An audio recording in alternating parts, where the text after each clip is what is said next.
absolutely no need for martial law at any time during the war, and history has proved that.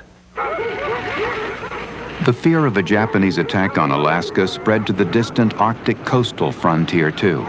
There, the people of the ancient Eskimo bands would have had no means at all to resist a Japanese landing.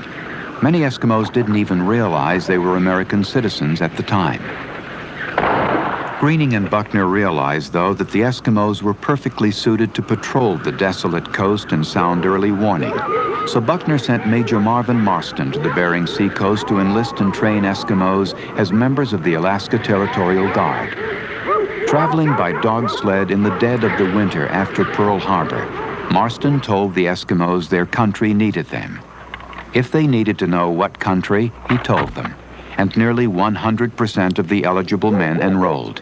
Marston and Greening used the recruiting trips to encourage the Eskimos to exercise their rights of citizenship, to petition their government, to vote and run for office. In short, to become citizens of the democracy.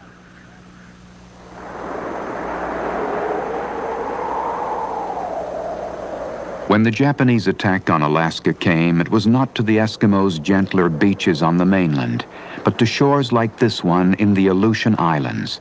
There are few sites suitable for harbors out here, so both invasion and defense were immensely complicated.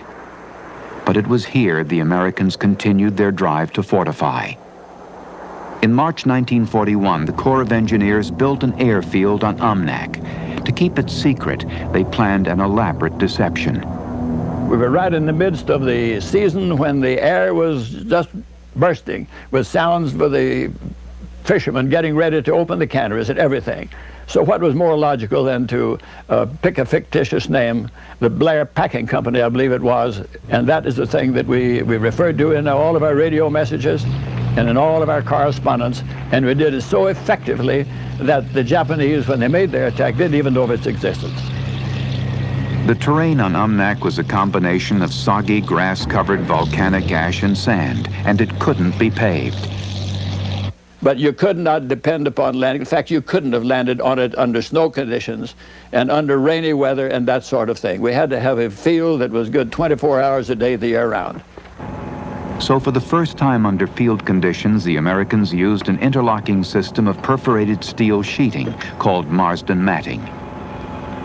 Talley's Navy counterparts bet him a case of French champagne the Corps of Engineers couldn't build the Umnak airfield in 2 months, but they worked around the clock, and after the site was graded and treated, they laid 80,000 pieces of Marsden matting to finish before the 60-day deadline.